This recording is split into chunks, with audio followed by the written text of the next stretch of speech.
Assalamu alaikum, rahmatullahi wa barakatuh. How everybody doing? My name is Brother Naiem from Houston, Texas. Master Farouk for CasaIslamica.com. Again, assalamu alaikum. May peace and blessings be upon everybody who's watching.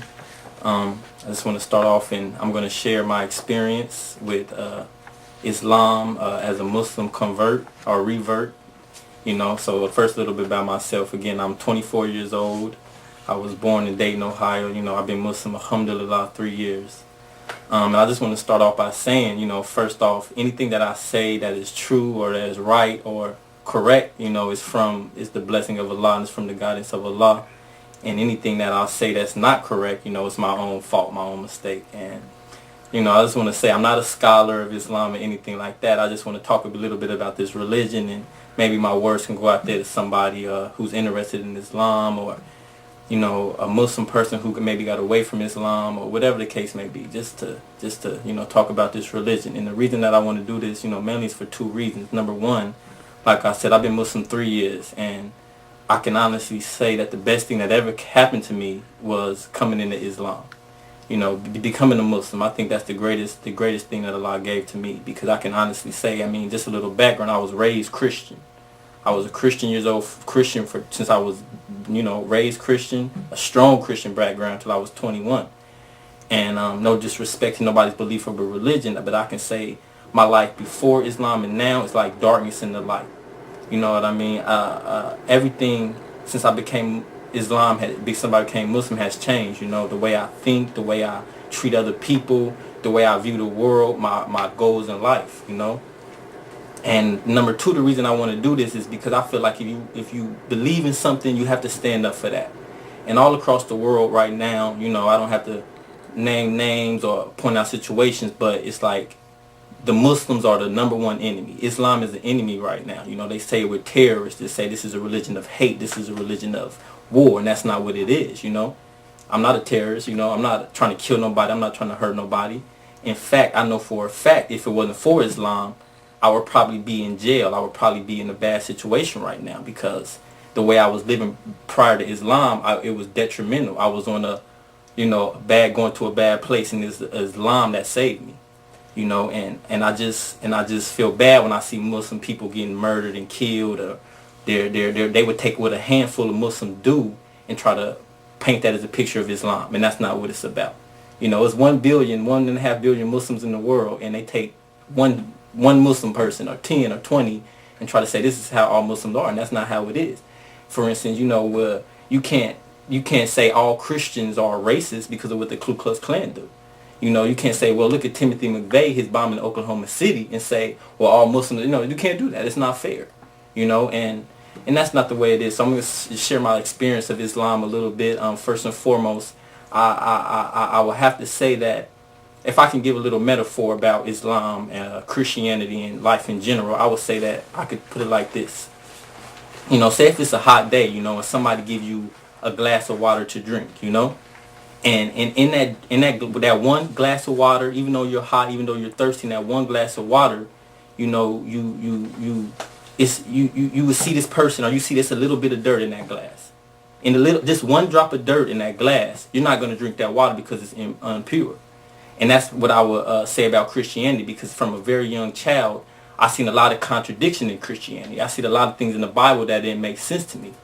And now we're just talking about a glass of water that you're going to drink. You wouldn't drink it if it's impure. How can you follow a religion that's been changed, a religion that's not in its pure form? And the first thing going back as a young child I would always think was this concept of Jesus dying for my sins. To me, that never made sense, even as a child. And the reason why, as a kid, one of my favorite stories in the Bible was the story of Moses and the people of Israel. And I would read the Old Testament and read about Abraham and all of these people in the Old Testament, and I never heard anything about Jesus being the Son of God. As a matter of fact, of the 10 commandments that Moses brought, the first commandment that Moses gave to the Israelites was worship nobody but God. So when I as a kid, I would wonder, okay, well, if Jesus died for the sins of everybody after him, what about the people before him? Why don't you hear Moses praying to Jesus? That's one thing I never understood as a kid. And also this concept of the Holy Trinity, God, Father, Son, and the Holy Ghost. I'm not no mathematician, but 3 is not 1. It never made sense to me. So those are things that just as a kid, but as a kid and a young person, you're taught, you know what, this is what you believe, this is it. Don't ask questions about this. I mean, my mother taught me to question everything. My mother taught me, if you don't think something is right, you question that. If something don't make sense, you question that. But when it came to this religion, these questions I had, I was just basically told to shut up and listen. So as a youth, I grew up with these questions in my mind, you know. Or for instance, in the Bible, it's a story where they say Jesus was on the cross and during the crucifixion, he yelled out, "God, why have thou forsaken me?" You know, that's something that stuck in my head. What is this, God? What is this, Jesus questioning God? Something that's ordained to happen. And these are just small things. I mean, it's a lot of them. And another thing, and I remember one, you know, pinnacle moment was when I seen the movie Malcolm X, you know, and that really opened a lot of doors to me, you know. For instance, where in the Bible it says that Jesus had skin like brass and hair like wool, you know. But yet in Christianity, whenever I seen Jesus, that's not how I seen the picture of him. Now, true, it doesn't matter what Jesus looked like. It doesn't matter. But my question is this: if they're gonna lie about what he looked like, what else they gonna lie about? You know, Christmas, for instance. Christmas is supposed to be Jesus' birthday. Why am I seeing Santa Claus? And why don't I go to the mall and sit on Jesus' lap and he give me gifts? I mean, as a kid, this is how I thought, you know, reindeer. What is this about? You know? And then I was watching something or I read something where they said that they know that Jesus wasn't even born on December 25th. And I would say to myself, if they lied about this, what else they lying about? And this goes back to that glass of water I'm telling you about. I mean, if you want to lie to me about anything, okay, that's fine. But you can't lie to me about a religion where if I follow this thing you lied to me about, I'm going to be in hellfire forever. So, and that's what it comes down to. So, and another thing, the breaking point when I finally said I'm leaving Christendom or the Christian as an organized religion was when I found out there's so many different versions of the Bible, you know. My family background, I had Jehovah's Witness, Catholic, Baptist, Southern Baptist, any type of Christian we had in my family. All of them claimed to be one religion, but all of them had different versions of the same Bible, you know. For instance, I give you a perfect example. If you go to any bookstore, Barnes and Noble, Half Price, but any bookstore you go to the religious section, you will see so many different versions of the Bible. And this is a King James version of the Bible, for instance. This is my question. If God sent down this Bible, who is King James to change it? Why would you have to change? Why would the hands of man change something that God wrote, you know?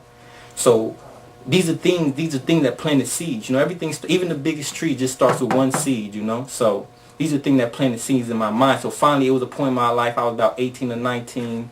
I finally said, I'm not religious anymore. You know, I'm just spiritual. I'm just spiritual. You know, and that's a little bit of the start of how it came into Islam. You know, and I'm not gonna sit here and try to convert you to Islam. No, I'm not gonna do that. I just want to plant seeds because I know a lot of people think these things that I've thought. So one thing that made me really start exploring Islam, want to know about the Muslims, is when I found out that the Holy Quran had never been changed. From the time it was revealed to the Prophet Muhammad, peace and blessings be upon him, 1400 years ago in Mecca, to today, it's never been changed. So, I mean, it's a long story, but that's just I'm just trying to plant seeds with everybody who's watching. So, before you judge the Muslims, before you judge Islam, you know, research the religion, because it's the most important decision you're gonna make. Who are you gonna worship? Who you going to believe in, and what are you going to put your soul in, you know? So if anything I could say, just, you know, go out there and research this religion of Islam. Just don't, you know, believe what they say on TV. You know, this Quran has never been changed in 1400 years. That's a miracle in itself. And if you want to know about Islam, pick up the Holy Quran and read it, and inshallah, Allah will guide you. So that's it for now. For CasaIslamica.com, Brother Naiem, Assalamu alaikum.